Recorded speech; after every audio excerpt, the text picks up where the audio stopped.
The one day we were doing double team blocking, and I was the one person, and I was being blocked by 2 varsity players. I was trying to put a little pressure on them. I tried my best, and my cleats just kind of stuck in the ground, and I tripped, and they both fell right on top of me. My shoulder and my back just kind of went into the ground. I couldn't breathe. I got hit hard and kind of set everything into pandemonium. School started. I couldn't even make it a full day. I would always come home every day and sleep. We thought it might have been a concussion. It just didn't really get any better. It just continually got worse. So we had him to the doctor numerous times. My cell phone rings and it's Dr. Lampy. He says, "Why don't you swing through Algona and pick Brenda up and head down to Blanks Children's Hospital? There's something there. There's a massive something there." We got packed, picked up my mom, we went down there. I don't even remember the trip, but I do remember getting on the ambulance. I remember they strapping me down, and then I remember starting up to Rochester. It doesn't sink in. I mean, that's the thing, nothing really sinks in. And then Joe and I just kind of looked at each other. Chemo, radiation, and then I think that's when it actually hit. He has a germ cell tumor. It's not gonna be a 2 or 3 day in the hospital, go home. And your whole life is gonna change and everything is gonna change. You never really think of someone in your family getting cancer. You think of other people getting it.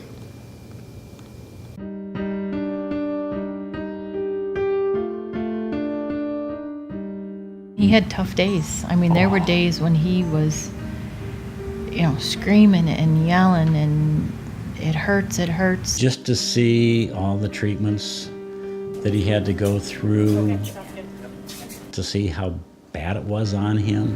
We were numb. We knew that he was very sick, and so we wanted to spend as much time with Bryce. And we were here for a long, extended period, and the Ronald McDonald house became our permanent home. We liked that the Ronald McDonald house was so close. The Ronald McDonald house is a wonderful place of love. And you feel welcome from the time you step out of your car to the whole time. Their big thing was to try to make us feel comfortable. We always had a candle lit in the lobby to help people. Keep thinking and praying for them. We all went to the chapel and said a big rosary as like a student body. Prayed for him a lot as a school, and my friend groups, we prayed for him a lot. Everybody was rooting for him to know that we are one big family. We were able to stream some of the home football games to Bryce while he was up in the hospital, and then they'd make an announcement over the PA and everybody turn and wave at Bryce on the camera. The whole coaching staff, we all shaved our heads, and we thought that'd be fitting for Bryce. All the football games I played in, I wore his jersey. I always knew he was there. There are so many things that we did as a community. We sold t-shirts and we supported him. We all love him so much. We always were trying to be with him through this journey.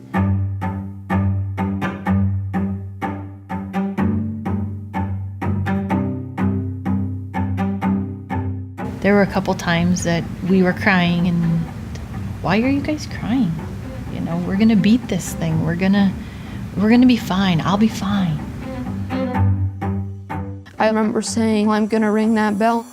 There was probably like 40, 50 people that were there in the room, so it was really big.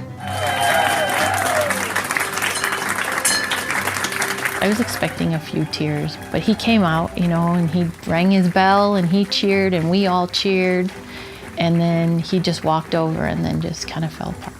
It was a very emotional day for all of us.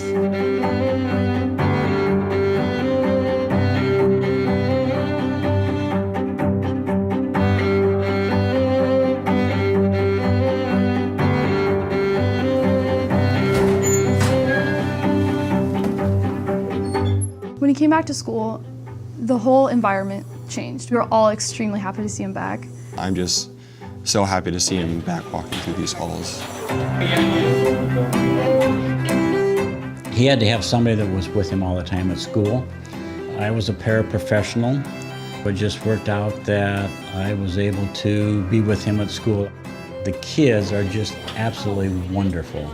And they really are very supportive of Bryce. All the people wanted to know what was going on and how he was doing. He would just try to inform them, and any updates he had, he would put on his locker.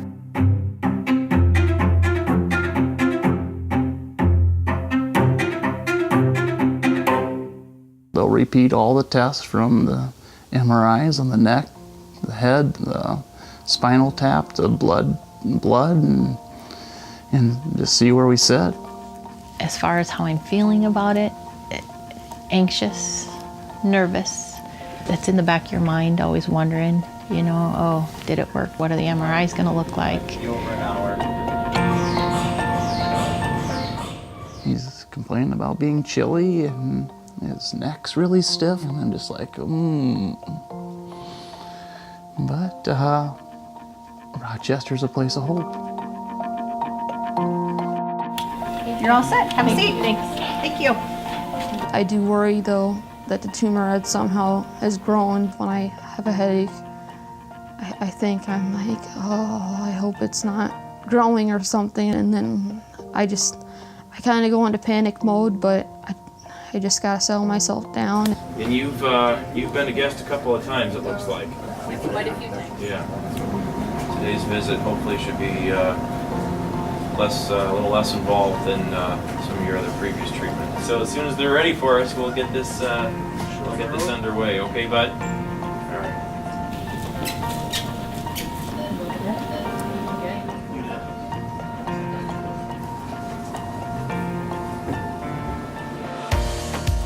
So this is basically what's left behind, this white stuff. Okay. Okay. They're looking great. Well, it's a lot smaller than what we started with, isn't it? Without a question. So pretty much the chemo got all of the tumor. Correct. At this point, clean bill of health, you look great. You don't have anything neurologic. You have a great exam. So we're pretty much good to go now. Okay. As far as we can tell, as of today, there's no cancer. Okay. We've been blessed with good news today. Dr. Rao said, Bryce, you have a clean bill of health. Dr. Keating, which is a neurology, she says the same thing. We talked to Dr. Locke, radiation oncology, and she says the same thing, and then we see the blood test.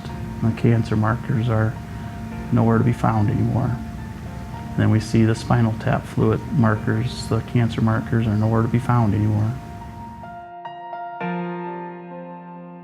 He's just an amazing young man. The faith and the strength, even the love through this. With Bryce being in remission, we're coming up to sing for St. Mary's Hospital and at the Ronald McDonald. Bryce wanted to help in any way he could. We come from a small community back home. I have the community back home. I have the Mayo community. I have the Ronald McDonald community. And just every one of those communities working together. Places like this are what helped you do it. Place of hope, love, healing in all aspects. You're not going to do it by yourself. Some days I doubted myself. I asked why was I diagnosed, or why is cancer even there?